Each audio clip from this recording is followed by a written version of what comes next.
तो आज के क्लास में हम लोग देखने जा रहे हैं कैपेसिटर का कॉम्बिनेशन, मतलब सीरीज में और पैरेलल में क्या होता है। तो कैपेसिटर जो संधारित्र होता है उसका श्रेणी क्रम संयोजन और समांतर संयोजन किस तरह से होता है, इसी को हम लोग डिस्कस करने जा रहे हैं। तो कैपेसिटर के सीरीज में होने का मतलब यह हो गया कि कैपेसिटर को कैसे रिप्रेजेंट करते हो आप, तो कैपेसिटर को आप रिप्रेजेंट करते हो इस तरीके से। ये हो गया आपका कैपेसिटर, ये पहला कैपेसिटर, ये आपका दूसरा कैपेसिटर, जब एक लाइन में इस तरह से अरेंज हो। ठीक है, कैसे अरेंज हो, तो लाइन में। अब इसमें क्या है, इसका कैपेसिटेंस हो गया क्या आपका C1, इसका कैपेसिटेंस C2 हो गया, इसका कैपेसिटेंस C3 हो गया। तो ये तीन कैपेसिटर है जो क्या है, एक लाइन में अरेंज्ड है। इसी कैपेसिटर के कॉम्बिनेशन कहते हैं सीरीज कॉम्बिनेशन।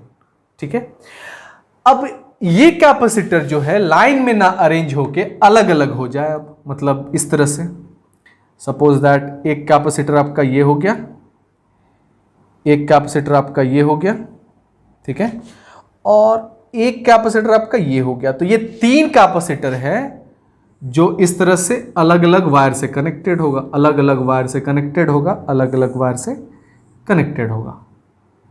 आई बात समझ में, जिसमें ये C1, ये C2, ये C3। तो तीन डिफरेंट कैपेसिटर जो है वो कनेक्टेड है, ठीक है, अलग अलग वायर से। आई बात समझ में। तो इसी कॉम्बिनेशन को हम लोग क्या कहते हैं, पैरेलल कॉम्बिनेशन। क्या कहते हैं, पैरेलल कॉम्बिनेशन। तो ये आप चीज समझ गए कि सीरीज कॉम्बिनेशन में क्या हुआ, एक लाइन में कैपेसिटर जो है वो कनेक्टेड होता है, श्रेणी क्रम होता है संयोजन। और यहां क्या है, पैरेलल मतलब समांतर है। एक ये इसके पैरेलल है, ये इसके पैरेलल, इसके पैरेलल है। आई बात समझ में, क्लियर है यहां तक। अब क्या करते हैं कि इस तीनों कैपेसिटर को हम लोग कनेक्ट कर देते हैं किससे, एक बैटरी से। किससे कनेक्ट कर देंगे, एक V वोल्ट के बैटरी से। किससे कनेक्ट कर देंगे, एक V वोल्ट के बैटरी से। अब जैसे इसको आप कनेक्ट करोगे V वोल्ट के बैटरी से, ठीक है, तो क्या होगा, सोचो क्या होगा। तो यहां पे ये होगा कि इस कैपेसिटर का वोल्टेज, इस कैपेसिटर का वोल्टेज, इस कैपेसिटर का वोल्टेज अलग अलग हो जाएगा।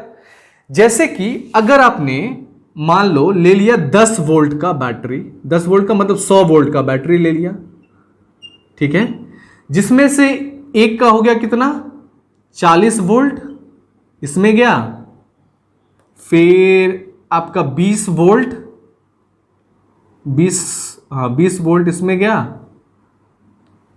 20 नहीं 25 वोल्ट कर दो इसको, है कि नहीं, 25 वोल्ट इसमें गया, और फिर इस तरह से आपका क्या है, बचा हुआ जो 35 वोल्ट है वो इधर चला गया। ठीक है, तो यहां पे क्या हो गया, ये 100 वोल्ट डिस्ट्रीब्यूट हो गया 40, 20, 25 और 35 वोल्ट में। तो मतलब यहां पे क्या हुआ, वोल्टेज डिस्ट्रीब्यूट हो गया। वोल्टेज क्या हो गया आपका, डिस्ट्रीब्यूट हो गया। डिफरेंट कैपेसिटर में डिफरेंट अमाउंट ऑफ वोल्टेज गया। आई बात समझ में। तो यहां पे जो कैपेसिटर C1 है इसमें 40 वोल्ट का गया, इसमें आपका 25 वोल्ट, इसमें 35 वोल्ट। ठीक है, तो यहां पे क्या है, वोल्टेज में डिफरेंस है, मतलब ये V जो है वो V1, V2 और V3 में डिस्ट्रीब्यूट हो गया। आई बात समझ में, V1, V2, V3 में डिस्ट्रीब्यूट हो गया, है ना। लेकिन इसमें जो चार्ज जा रहा है, जितना प्लस 3 कूलम यहां है तो 3 कूलम इस पे भी जाएगा। ठीक है, मतलब इसका चार्ज 3 कूलम इसका है तो 3 कूलम इसका भी होगा, 3 कूलम इसका भी होगा। ठीक है, अगर 4 कूलम इसका है तो 4 कूलम इसका है तो 4 कूलम इसका भी होगा। मतलब चार्ज क्या है इसमें, कांस्टेंट है। Q क्या है यहां पे, कांस्टेंट है आपका।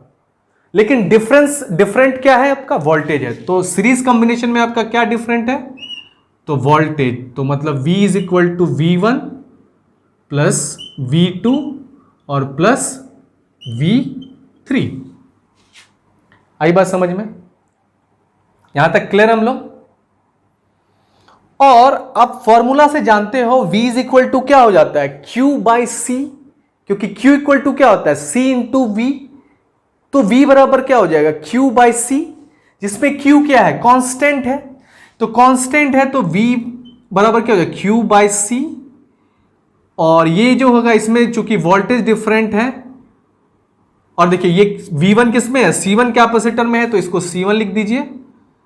V2 किस में है, चार्ज तो सेम ही है, कांस्टेंट ही है, तो इसमें क्या है, C2 है। और ये किस में है, V3, तो V3 आपका इसमें C3 में है, तो Q बाय C3 लिख दीजिए। आई बात समझ में? यहां तक क्लियर है हम लोग? ठीक है। अब देखिए इसमें Q क्या कर सकते हैं आप, कॉमन ले सकते हो, तो Q को कॉमन ले लो, और ये क्या हो गया आपका 1 by C1 plus 1 by C2 plus 1 by C3। ठीक है। और इधर क्या हो गया आपका Q बाय C, और ये Q क्या हो गया, कैंसिल हो गया, तो इसलिए क्या हो गया ये 1 by C, this will equal to how much, so this will be equal to 1 upon C is equal to 1 by C1 plus 1 by C2 plus 1 by C3। तो यहां पे क्या हो गया आपका कैपेसिटेंस, जब आपका क्या होता है, सीरीज में होता है, तो उसका कॉम्बिनेशन इस तरह से 1 by C1 plus 1 by C2 plus 1 by C3 होता है। आई बात समझ में? क्लियर है यहां तक हम लोग? ठीक है। तो मतलब जब सीरीज में कॉम्बिनेशन होगा तो आपका क्या है, कैपेसिटेंस भी डिफरेंट है। ठीक है। अब इसी का क्या हो जाएगा, रिजल्टेंट को हम लोग क्या कह देंगे, CS कह देंगे। सीरीज में combination 1 by CS is equal to 1 by C1 plus 1 by C2 plus 1 by C3। तो ये तो 3 कैपेसिटर के लिए, अगर n कैपेसिटर होगा तो 1 बाय CN तक चले जाएंगे। तो ये चीज आपको समझ में आ गई कि जब भी आपका सीरीज में कॉम्बिनेशन हो तो आपका जो पोटेंशियल डिफरेंस है, मतलब वोल्टेज है, वो हर एक कैपेसिटर में अलग अलग जाता है। तो लेकिन जो चार्ज होता है वो सेम ही जाता है, मतलब जो Q चार्ज यहां से गया 3 कूलम, इसमें भी 3 कूलम, इसमें भी 3 कूलम, इसमें भी, इसलिए चार्ज क्या होता है, कांस्टेंट होता है। कब, सीरीज कॉम्बिनेशन में। सीरीज कॉम्बिनेशन में चार्ज आपका कांस्टेंट होता है, लेकिन डिफरेंट क्या फ्लक्चुएट करता है, क्या डिफरेंट होता है उसमें, तो वोल्टेज। अब तीनों वोल्टेज का जो सम है वो उतना ही वोल्टेज होगा जो इस बैटरी के द्वारा दिया गया है। तो आप जोड़ के देख लो, 40, 25 और 35, that is equal to 100 volt. तो यही 100 वोल्ट जो है वो 3 डिफरेंट वोल्टेज में डिस्ट्रीब्यूट हो गया, जो कि 3 डिफरेंट कैपेसिटर में जाके बट गया। इसलिए हम लोग जो नेट वोल्टेज V है वो इक्वल टू क्या लिए, V1, V2, V3। आई बात समझ में? और आपको पता है कि Q इज इक्वल टू क्या होता है, C इंटू V होता है कि नहीं? अब C इंटू V होता है तो V इक्वल टू क्या हो जाएगा, Q बाई C, जिसमें Q क्या कांस्टेंट है, सॉरी Q बाई C, और जिसमें Q क्या कांस्टेंट है। और V1 किसके अक्रॉस है, तो C1 के अक्रॉस। V2 किसके अक्रॉस है, C2 के अक्रॉस। V3 किसके अक्रॉस, C3 के, इसलिए Q by C1, Q by C2, Q by C3, जिसमें Q हमने कॉमन ले लिया, इसलिए 1 by C1, 1 by C2, 1 plus C3, और ये पे 1 बाई C हो गया। तो ये हो गया आपका सीरीज का कॉम्बिनेशन प्रूफ। अब बात करते हैं पैरेलल का। तो सीरीज में क्या था, चार्ज कांस्टेंट था लेकिन वोल्टेज ड्रॉप हो रहा था, वोल्टेज जो है डिफरेंट था। लेकिन जब आप पैरेलल की बात करोगे तो यहां पे क्या होगा, तो ये हो गया आपका क्या, पैरेलल कॉम्बिनेशन। और इस पैरेलल कॉम्बिनेशन में क्या करते हैं, एक बैटरी को कनेक्ट करते हैं। क्या करेंगे, एक V वोल्ट का बैटरी हम कनेक्ट करते हैं। तो जब ये V वोल्ट का बैटरी कनेक्ट किया गया, क्या कनेक्ट किया गया, V वोल्ट का बैटरी कनेक्ट किया गया, तो वोल्टेज तो सब में इक्वल अमाउंट ही जाएगा, वोल्टेज सब में इक्वल अमाउंट ही जाएगा, लेकिन जो चार्ज है वो डिफरेंट हो जाएगा। मतलब इसी चार्ज जो है वो डिस्ट्रीब्यूट हो जाएगा, और चार्ज डिस्ट्रीब्यूटेड हो जाएगा, Q1 C1 में जाएगा चार्ज, Q2 चार्ज C2 में जाएगा, Q3 चार्ज C3 में चला जाएगा। ठीक है, तो जब भी आपका पैरेलल कॉम्बिनेशन होता है तो चार्ज जो है डिफरेंट कैपेसिटर में डिफरेंट अमाउंट हो जाता है। ठीक है, मतलब क्या डिफरेंट होता है यहां पे, चार्ज फ्लो। आई बात समझ में? लेकिन यहां पे जो आपका वोल्टेज है वो कांस्टेंट रहेगा। क्यों? क्योंकि कोई एक हटा देने से वोल्टेज उतना ही जाएगा, दोनों में जाता रहेगा। ठीक है, यहां पे कब कॉम्बिनेशन ब्रेक कर दोगे तो दो में फिर फ्लो नहीं होगा यहां पे। लेकिन ये चीज है कि अगर ये हटा दोगे तो मतलब अगर ये 100 वोल्ट का बैटरी है तो ये 100 वोल्ट का बैटरी है तो इसमें भी 100 वोल्ट जाएगा, इसमें 100 वोल्ट ही जाएगा। ऐसा नहीं कि इसमें 80-90 चला जाएगा, इसमें 100 वोल्ट गया, इसमें भी 100 वोल्ट, इसमें भी 100 वोल्ट, तो 100 वोल्ट 100 वोल्ट 100 वोल्ट। लेकिन चार्ज इसमें अगर 25 कूलम है, इसमें 30 कूलम, इसमें 50 कूलम, ऐसा डिफरेंट जाएगा। तो इसलिए जब भी आप बात करते हो पैरेलल कॉम्बिनेशन की तो वहां पे क्या चेंज हो जाता है? क्या चेंज हो जाता है? चार्ज। तो चार्ज क्या चेंज हो जाता है? तो Q जो है वही चेंज हो, डिफरेंट अमाउंट में जाता है, Q1 प्लस Q2 और प्लस Q3। आई बात समझ में? तो ये जो चार्ज है ये डिफरेंट अमाउंट में हो गया। कब? जब ये पैरेलल कॉम्बिनेशन में। कब? तो जब ये पैरेलल कॉम्बिनेशन में। याद रखना, जब भी पैरेलल कॉम्बिनेशन होगा तो चार्ज डिफरेंट होता है, जब भी सीरीज होगा तो वोल्टेज डिफरेंट होता है, और जब भी सीरीज होता है तो चार्ज कांस्टेंट होता है, और जब भी पैरेलल होता है तो वोल्टेज कांस्टेंट होता है। और Q बराबर क्या होता है? C इंटू V, जिसमें V आपका क्या है? कांस्टेंट है, एक समान है, तो इसलिए ये क्या हो जाएगा? क्या हो जाएगा? Q is equal to C1 into V, क्योंकि V क्या है? कांस्टेंट है। Q2 में क्या हो जाएगा आपका? C2 इंटू V, क्योंकि V क्या है आपका? कांस्टेंट है। Q3 में क्या हो जाएगा? C3 इंटू V, क्योंकि V क्या है? कांस्टेंट है। तो Q बराबर इतना हो गया। ठीक है, अब इस Q की जगह आप क्या लिख सकते हो? इधर लिख दियो सब जगह, तो इसमें CV डाल दो। ठीक है, अब इससे क्या करोगे? V को कॉमन ले लोगे तो ये क्या हो जाएगा? V कॉमन ले लिया तो ये क्या हो गया? C1 plus C2 plus C3। आई बात समझ में? और इधर क्या बचा आपका? C इंटू V, और ये V क्या हो गया? कैंसिल हो गया। तो जो सीरीज होता है उसका, सीरीज का रिजल्टेंट कैपेसिटी जो कि पैरेलल होता है उसमें रिजल्टेंट क्या हो जाता है आपका? कैपेसिटेंस। तो C1 plus C2 plus C3। ठीक है, तो कैपेसिटर इन सीरीज में आपका हो जाता है 1/CS equal to 1/C1 plus 1/C2 plus 1/C3। और जब हम बात करेंगे कैपेसिटर किसका?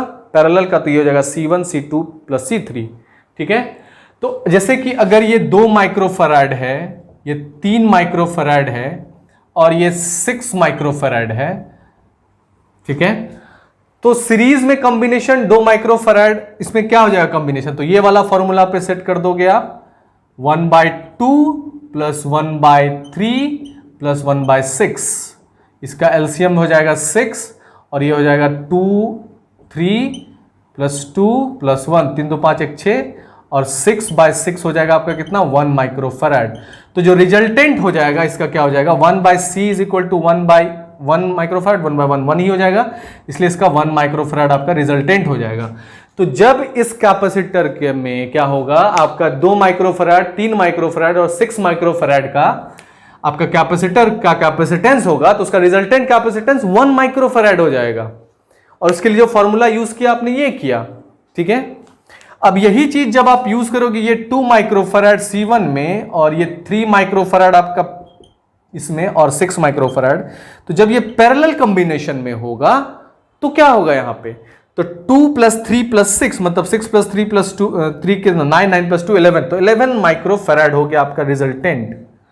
तो 11 माइक्रोफैराड आपका रिजल्टेंट कैपेसिटेंस हो जाता है। क्या हो जाता है? रिजल्टेंट कैपेसिटेंस कितना हो जाता है? तो 11 माइक्रोफैराड। और वहां क्या था सीरीज में? तो 1 माइक्रोफैराड। तो यही डिफरेंस होता है आपका सीरीज और पैरेलल कॉम्बिनेशन में। कितना डिफरेंस हो जाता है? 10 का डिफरेंस तो है ही। तो यही आपका capacitor in series and parallel का कंसेप्ट, जिसमें आपने देखा कि सीरीज में जब भी होता है तो 1/C equal to 1/C1 plus 1/C2 plus 1/C3 होता है, और वहीं जो आपका पैरेलल होता है उसमें C1 प्लस C2 C3 होता है। सीरीज के कॉम्बिनेशन में आपका क्या होता है? वोल्टेज जो है वो डिफरेंट होता है और चार्ज कांस्टेंट होता है। वहीं पैरेलल के कॉम्बिनेशन में आपने देखा कि चार्ज जो है डिफरेंट होता है हर एक कैपेसिटर में, लेकिन वोल्टेज जो है वो कांस्टेंट होता है।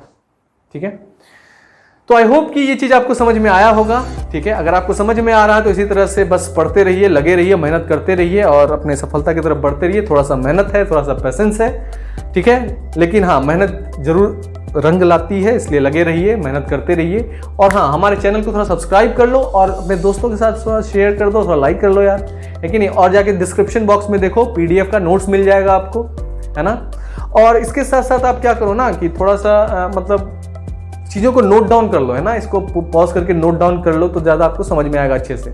ठीक है, तो ये था आपका चैप्टर 2 का पूरा कंसेप्ट। अब जो है आने वाले वीडियोस में लोग देखेंगे NCERT का जो क्वेश्चन है उसको हम लोग सॉल्व करेंगे। ठीक है, तो A to Z NCERT question step by step किस तरह से सॉल्व करना है आपको विद द न्यूमेरिकल एबिलिटी किस तरह से करते हैं, वो सब एक एक चीज करके हम लोग डिस्कस करेंगे। तो आपको हर एक चैप्टर वाइज जो है वो इसी तरह से आपका NCERT बेस्ड सारा कंटेंट मिलेगा और NCERT का सारा क्वेश्चन सॉल्व मिलेगा, साथ में प्रीवियस ईयर में पूछे गए क्वेश्चन का सॉल्यूशन, सारा चीज आपको एक जगह मिलेगा। फिर आने वाले टाइम में हम लोग क्या देखेंगे, सॉरी आने वाले टाइम नहीं, मतलब फिर प्लेलिस्ट में देखोगे आपको JEE नीट का अलग से प्लेलिस्ट मिलेगा और फिर आपका जो है डिफरेंट और सब भी कोर्सेज जो भी मतलब जो ऐसे ऐसे टफ क्वेश्चंस हैं जो कि मतलब JEE नीट में जो स्टूडेंट छोड़ दिया करते हैं, तो उन सबको किस तरह से इजी तरीके से सॉल्व करना है इसको हम लोग डिस्कस करेंगे आने वाले क्लास में। ठीक है, तो आज के लिए बस इतना ही, फिर मिलेंगे आपसे नेक्स्ट क्लास में। इस तरह से पढ़ते रहिए, हौसला बुलंद रखिए, बाय।